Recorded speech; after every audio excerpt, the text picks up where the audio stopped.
So I know this video is completely out of nowhere, and I know I keep saying I need to stop talking about Marvel's Avengers and let it stay dead. I know. But then this video popped up on my Twitter feed and I felt compelled to check it out. It's a brief interview of games reporter Gene Park talking about Marvel games on CBS Evening News, talking about the recent explosion of Marvel games and what's made Insomniac's Spider-Man so successful, and conversely what's caused Marvel's Avengers to crash and burn. So we'll get on to my thoughts about that, but just a reminder to subscribe to the channel if you haven't already, drop a like down below and switch it to a dislike at the end depending on how you feel. I also really want to hear your thoughts in the comments on this topic as well. I'll leave a link to the full interview in the description if you want to check it out for yourself.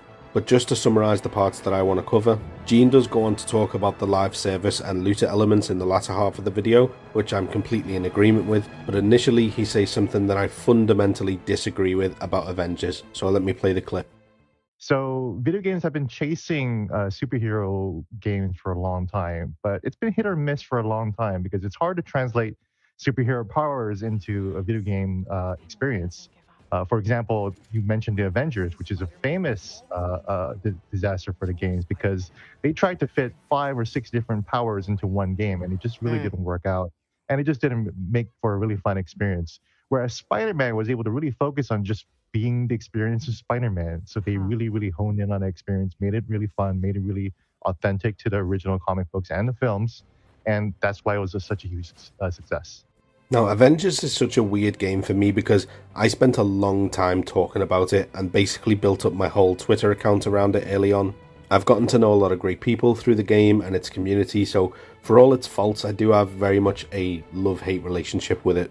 And I do sometimes feel the need to defend it against what I consider to be unfair or misguided criticism. It's kind of like that nobody picks on my little brother but me type of thing. Your little brother annoys the hell out of you, but deep down you really care. I don't actually know what I'm talking about though, because I'm an only child.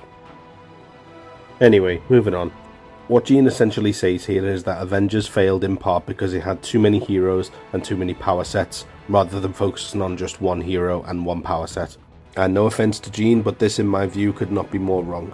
One of the main aspects of the game that people praise is the combat, the overall presentation of the characters, and the core gameplay. It's far from perfect, and I of all people can tell you that I spent the best part of 2 years creating gameplay, combat and traversal concepts in the hopes that the game would improve, but that still doesn't take away from the fact that the core gameplay experience itself was fairly solid and easily the game's greatest strength. It certainly did feel like it was being held back by being designed for older hardware and being made on a dated engine. If it was designed solely for current gen and made on something like Unreal 4 or 5, then many of the traversal issues might have been eliminated. But again, even with all the gripes, nitpicks and criticisms, it doesn't change the fact that the game was overall fun to play, and especially when it comes to the combat, which would be largely attributed to Vince Napoli, the lead combat designer, who's known for working on the God of War games, so that checks out. Each character felt complete, they all had a fairly solid skill tree and felt true to their comic or movie counterparts. Generally, each felt like they could comfortably have come straight from their own game.